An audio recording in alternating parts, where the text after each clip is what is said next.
Hello বন্ধুরা তোমাদেরকে আজকে আমি একটা থালি দেখিয়েছিলাম, যে থালিটা আমি কমপ্লিট করেছি মাত্র 1 ঘন্টার মধ্যে। কি করে করেছি সেটা আমি তোমাদেরকে বলবো। আজকে যে আমি চিকেনটা বানিয়েছি, সেই চিকেনটা ভালো করে আগে ধুয়ে নিয়ে সেটার মধ্যেই পেঁয়াজ কুচি, টমেটো কুচি, নুন, হলুদ, লঙ্কা, সর্ষের তেল দিয়ে ভালো করে হাত দিয়ে মেখে আমি ওটা 40 মিনিটের জন্য, যত বেশি রাখবে ততই ভালো, 40 মিনিটের জন্য ঢাকা দিয়ে রেখে দিয়েছিলাম।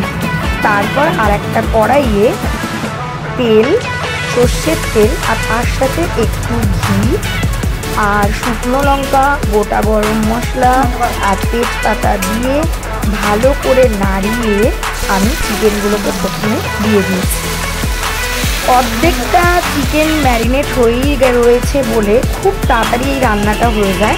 এটাকে অ্যাকচুয়ালি আমরা নাম দিয়েছি আমি ক্যাপসিকাম চিকেন, কারণ হচ্ছে এই চিকেনটার মধ্যে প্রচুর পরিমাণে ক্যাপসিকাম পড়ে আর খেতে ভীষণ একটা সুন্দর হয় এবং প্লাস তার সাথে খুব সুস্বাদু হয়। রান্নাটা না একদম টেস্টটা পুরো আলাদা হয়।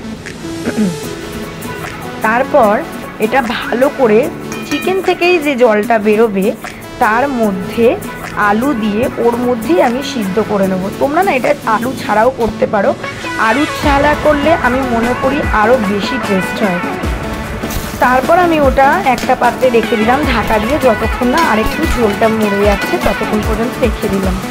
তারপর আরেকটা পাত্রে আমি গোটা গরম মশলা, তার সাথে শুকনো লঙ্কা কুচি করে দিয়ে একটু পেঁয়াজ, গোটা গরম মশলা, বিনস, ক্যাপসিকাম না গাজর দিয়েছি আর হচ্ছে কাজু দিয়ে ভালো করে একটু সিদ্ধ করে নিলাম, মানে ভাজা করে নিলাম। তারপর আমি দেরাদুন রাইসটা অল্প অল্প করে দিয়ে দিলাম, তার মধ্যেই নুন মিষ্টি সব দিয়ে দেবো। এটার মধ্যেও একটু ক্যাপসিকাম দেবো, বাট এটা পরে পড়বে যাতে স্মেলটা ভাতের মধ্যে মিশে যায়। আমি এর মধ্যে ঘি অ্যাড করেছি কিন্তু খুবই সামান্য পরিমাণে, এটা কিন্তু পুরোটাই হবে হচ্ছে হোয়াইট অয়েলের ওপরে। ভাতগুলো যাতে ভেঙে না যায় হালকা হালকা হাতে তোমরা করবে। আর ওপর থেকে আমি একটু ছড়িয়ে দিলাম হচ্ছে গোলমরিচ, আর তার সাথে দিলাম হচ্ছে আমি আমার একটা স্পেশাল মশলা আছে, সেই মশলাটা সেটাও আমি তোমাদের সাথে শেয়ার করে দেব মশলাটা। তার ওপর দিলাম হচ্ছে আমি ক্যাপসিকাম দিয়ে আমি ঢেকে দেবো। একটু ফ্লেভারটা থেকে গেলে আবার নিচ থেকে ওপর করে ভালো করে ভাতটাকে ভাজা করে নেব। তারপর হচ্ছে আর একটা ছোটো পাত্রে আমি ভালো করে ম্যারিনেট করে রেখে দিয়েছিলাম হচ্ছে বেগুনির জন্য। বেগুনিটাতে গরম তেলটা হয়ে গেলে এক হাতে একটু তেল দিয়ে নেবে যেন জিনিসটা একটু ভালোভাবে মচমচে হয়। তারপর বেগুনগুলোকে আগে থেকে কেটে নুন, হলুদ, মিষ্টি দিয়ে আমি রেখে দিয়েছিলাম যাতে তেলটা একটু কম টানে। তারপর ডুবো তেলে আমি বেগুনিগুলোকে ভালো করে ভেজে নিলাম।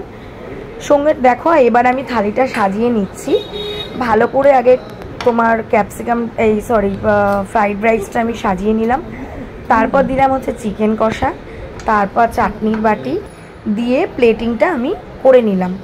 দেখে আমাকে অবশ্যই জানিও কেমন হয়েছে। এই পুরো রান্নাটা করতে বন্ধুরা আমার লেগেছে পুরো পাক্কা 1 ঘন্টা 3 মিনিট। 1 ঘন্টা 3 মিনিটে আমি এটা পুরো রান্নাটা কমপ্লিট করেছি, ঠিক আছে? আর রান্নাটা কেমন হয়েছিল আমাকে কিন্তু প্লিজ তোমরা জানিও।